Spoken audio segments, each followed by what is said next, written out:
And Josh, one of the things I do love about your organization, your vision, it's a very similar vision to what we do, where it's like a slow and steady. And I didn't know when I was starting out that that's going to be the case. I think I was just a little choosy on some of my investments and partnerships, but it ended up being where we ended up acquiring one or two deals. And I know we talked about this briefly.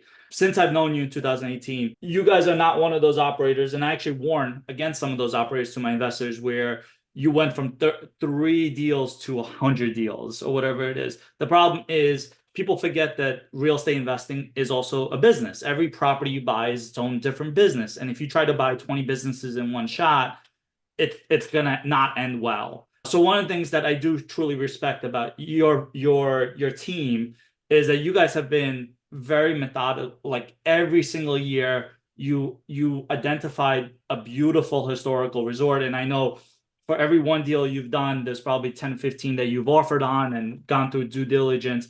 Can you shed some light on now that you're in it 6, 7 years? You guys have, I think, your fifth property coming up.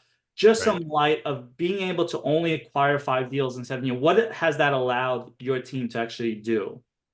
Well, Dennis, I think you have probably just because we've spent some time together, you have picked up on a lot of the key principles. And one of them is we have been trying to buy properties and we probably have done a little bit extra due diligence more than we should have, probably on about 20 to 25. And they usually have been in strategic locations and or a strategic opportunity, meaning the sellers wanted us to buy them. And so that's usually a really good indicator that we're probably going to get a deal done is the more interest the seller has in us and we have in them. So we have a certain niche we're doing right now, which is the historic lifetime assets that are unrepeatable. Yes, you know how you just said Renault is the second oldest winery? You're right. Technically, there's one that beats us by 4 years up in upstate New York, but nobody has more historic incidences and inner overlays with American history than Renault. You got the Prohibition history, and you have the Champagne bubbly wine history, and you have the Miss America pageant. We were one of the first sponsors, and the Johnny Carson spokesman when he was a rookie. So I would say we came up with a new moniker. No longer do we say we're the second oldest winery. We just say fact. We're America's most historic winery because I don't know how you can top it, right? There's just so many cool stories connected to this property. But yeah, no, you're right. We've been methodical. What we tend to look for is motivated sellers that want to hold some paper and have an asset that they did not optimize, which is basic real estate, right? But it was big.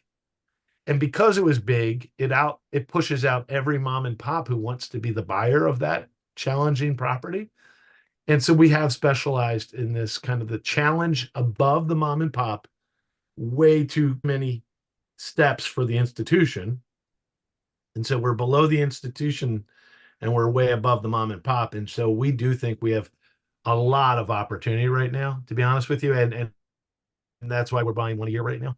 And the last few things we're buying, we like two geographies, drivable distance from New York for a getaway experience or a wedding or a corporate offsite, those three core markets. And then we like DC drivable. Within those two markets, New York and DC, this is the two of the three most lucrative wedding markets in the world.